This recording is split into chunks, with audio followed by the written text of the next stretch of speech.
Les pompiers, bonjour. Oui, bonjour. Et il faut que les pompiers arrivent rapidement au... Il y a le feu dans une maison juste devant moi, là. Juste devant vous? Oui, alors, je vous assure. localisation Rosny-sur-Seine. C'est ma voisine. D'accord, ok, monsieur, vous Oh, restez putain, à je suis en train de l'écart. péter. Nos collègues sont en route, ils arrivent. Oh, la catastrophe. Tes collègues arrivent, monsieur, d'accord? D'accord, très bien. Ça reprend à gauche, là. Il est 21h30.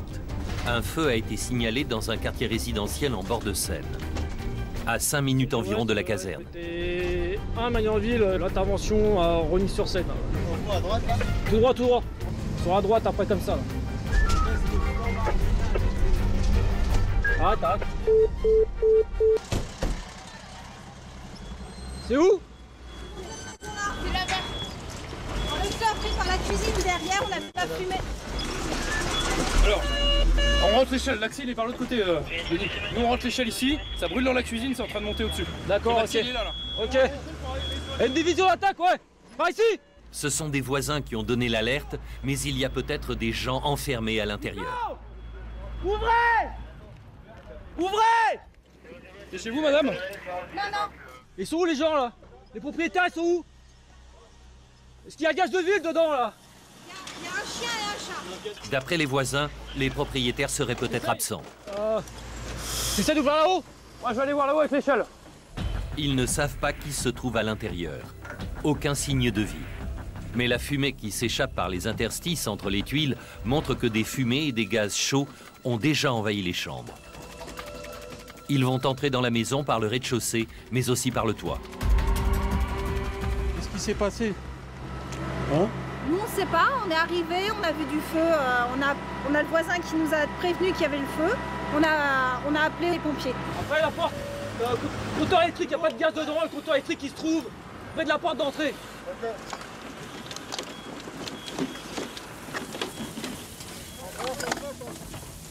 Si t'as besoin, je te fais monter une LDV. Ouais. Tu peux me l'accrocher au bout, la LDV? La LDV, dans le jargon, c'est cette lance.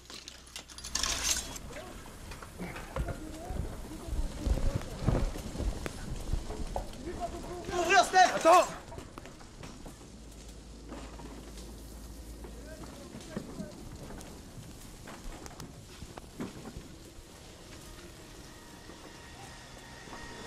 Attends 2 minutes.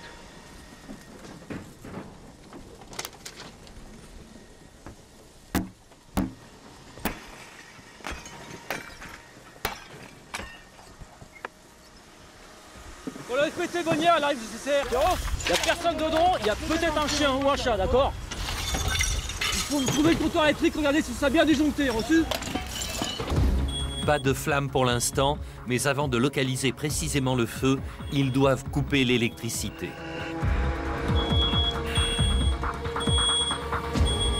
C'est bon? Non. Ils fouillent toutes les pièces. Personne. Mais au bout de quelques instants, Reçu. Il est où? Ah. Il est encore vivant, il respire. On va le sortir. On prend la couverture et va dans la couette. Allez, viens, Pépère. Viens, mon Pépère. Ça, il est pas bien.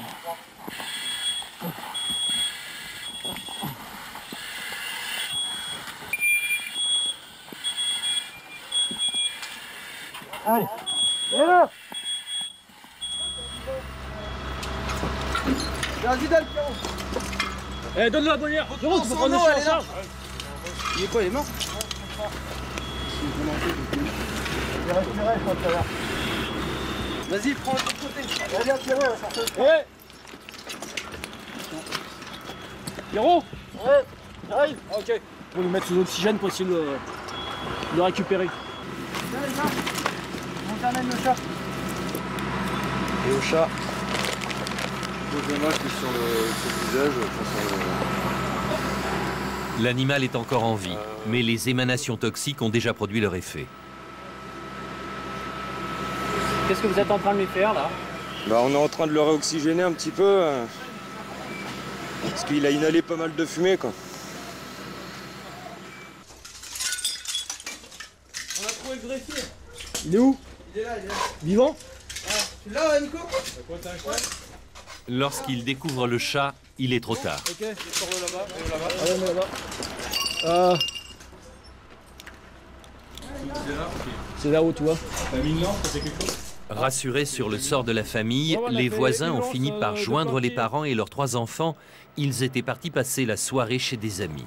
Non, il n'y avait rien, on a tout éteint en partant. C'est parti dans la cuisine, ça s'est arrêté. Il y a juste la cuisine impactée pour l'instant. Par contre, l'urgence, c'est peut-être pas trop votre maison, c'est surtout votre chien. Oh putain, ma doudou. Et le chat?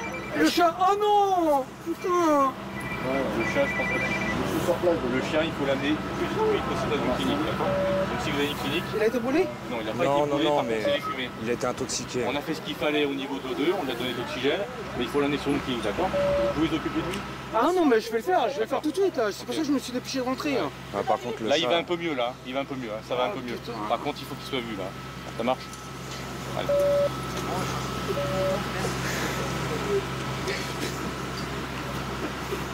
Putain, on a tout éteint.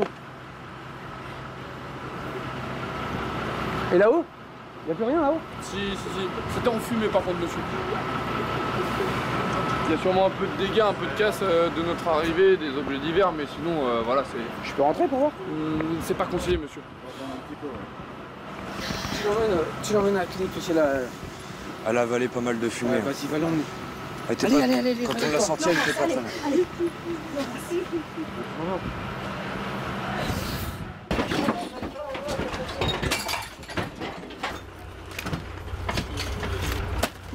Il y aurait apparemment le feu qui serait déclaré au niveau de la cuisine. À quel niveau? Alors on pense derrière la gazinière, les collègues sont en train de regarder de plus près.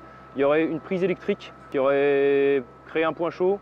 Après donc un départ de feu au niveau de la prise électrique de derrière la gazinière. Donc vous avez vraiment la cuisine qui est entièrement détruite et après vraiment quelques petits éléments au niveau du rez-de-chaussée. D'accord. On verra tout à l'heure, on vous emmènera tout à l'heure. Ok, ça marche. Merci. Je vous en prie. Beaucoup de compatis pour les gens surtout parce que là, la surprise forcément est de taille quoi. Quand tu perds à ton animal domestique, il y a la cuisine qui est ravagée, je les comprends quoi. Tout simplement, hein, si c'était nous, ça serait pareil. Hein. Ouais, non, mais je suis d'accord avec vous, mais bon, quand vous vous consacrez toute une vie pour. Voilà quoi. On est tous pareils. Hein. Attends, je me fais chier à travailler pour avoir quelque chose de bien et quand on voit ça, ça fait peur. Le sergent Stéphane Moreau. C'est lui qui était sur la grande échelle et qui est entré par le toit. C'est pas évident d'être sur là-haut là. C'est pas évident, mais bon, faut se dépêcher pour tout de suite lever le doute s'il n'y a pas un départ de feu dans les combles et sur le premier étage. Donc là, ça a été évité, le feu était juste concentré au niveau de la cuisine. Il a été éteint par les collègues rapidement, donc à l'étage, il y a juste de la fumée. Et vous avez toujours voulu être pompier? Toujours, depuis mon enfance. Pourquoi? C'est une passion que j'ai depuis que je suis tout petit. Ça m'a jamais lâché. Stéphane Moreau a 28 ans. Il est pompier professionnel depuis 12 ans. Qu'est-ce qu'il faut comme qualité pour être pompier? Il faut de la discipline, du courage et beaucoup de passion.